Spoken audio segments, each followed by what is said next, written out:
you know what you're facing when you go up against this Utah squad. For more on this class and the outlook for this program, Kyle Whittingham joins us right now. Coach, I feel like we just did this a couple weeks ago. We were talking with you a ton at the end of the season. College football playoff rankings, you guys were in the mix, not to mention getting ready for that championship game. But before we talk about this class, which is a studs class, your Super Bowl weekend, pretty awesome. Your son Alex on the Kansas City Chiefs staff. What was it like for you to be down in Miami and sort of celebrate a Super Bowl win with him?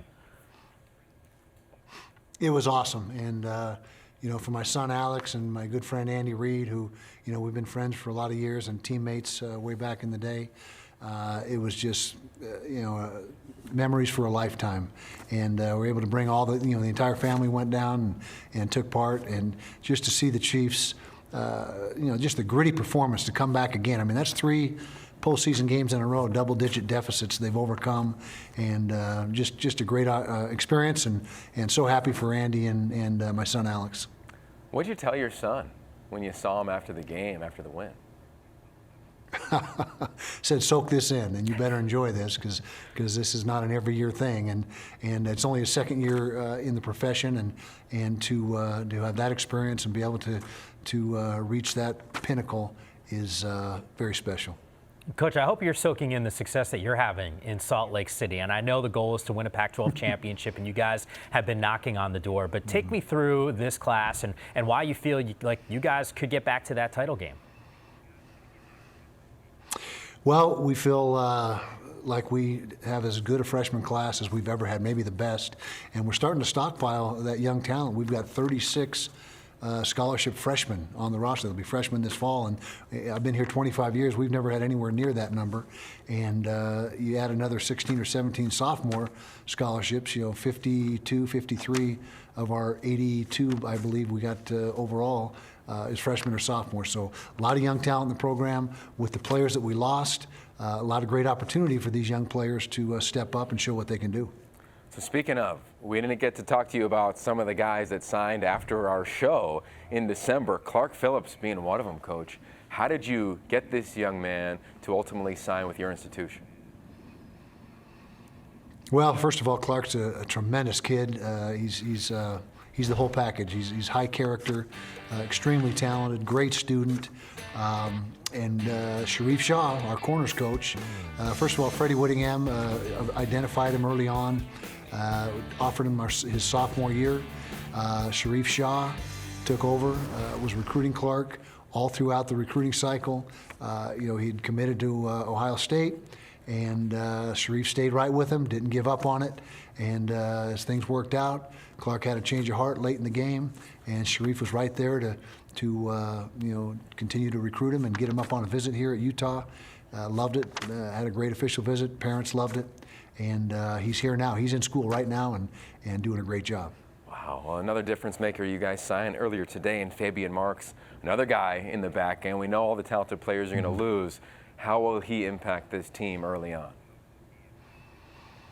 Well, he'll have his opportunity as well. We lost, the entire secondary with Javelin Guidry and Jalen Johnson coming out early. The entire secondary has got to be rebuilt, and so that provides opportunity for these young players. And 4 of those guys, by the way, are going to the combine. You've got 9 guys going to the combine, and that's an all-time school high. And 8 of those guys are on defense. So great opportunities on defense, and particularly in the secondary. And we've got 4 young corners that we're bringing in the program, and they're all going to get their shot. Coach, a season ago, because of some of the experience that you're referencing and the fact that you got next-level dudes that were on the team last year, I'm sure you felt really comfortable about your team's defense in critical moments. Do you reassess in your head the expectations this upcoming season, knowing you got some newer faces and some guys that don't necessarily have the experience that you had in the last 2 campaigns? Well, we certainly lost a lot of guys, like you talked about, but that's a positive. I mean, if you got guys in your program that are at that level, then that means you're recruiting the right way.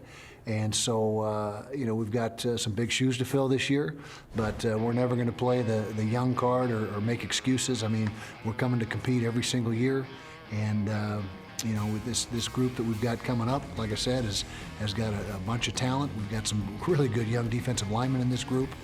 And this group was really defensive heavy. We recruited 16 of the 25 initials went to defense and 9 went to offense because of what we lost defensively. Offensively, we didn't lose much as far as quantity, but the quality. We lost the quarterback, the tailback, and the left tackle, which are 3 pretty critical positions and really good players at those positions.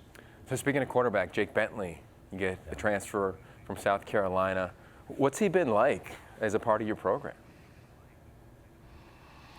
Everything you could ask for so far as how he carries himself.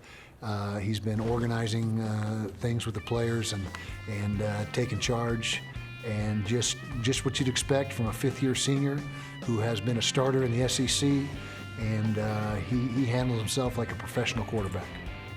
Coach, I know you love competition, and in that quarterback room, you just mentioned one of those guys, but generally speaking, in terms of the accolades and the expectation, that group is good as maybe you've had since you've been in Salt Lake City, which is a really long period of time. Can you just paint the picture of what the conversation and the dynamics are among those guys? Yeah, well, we do feel great about the room, and the quarterback position in this day and age of the portal and the quarterbacks transferring all over the place, the room changes pretty dramatically from year to year.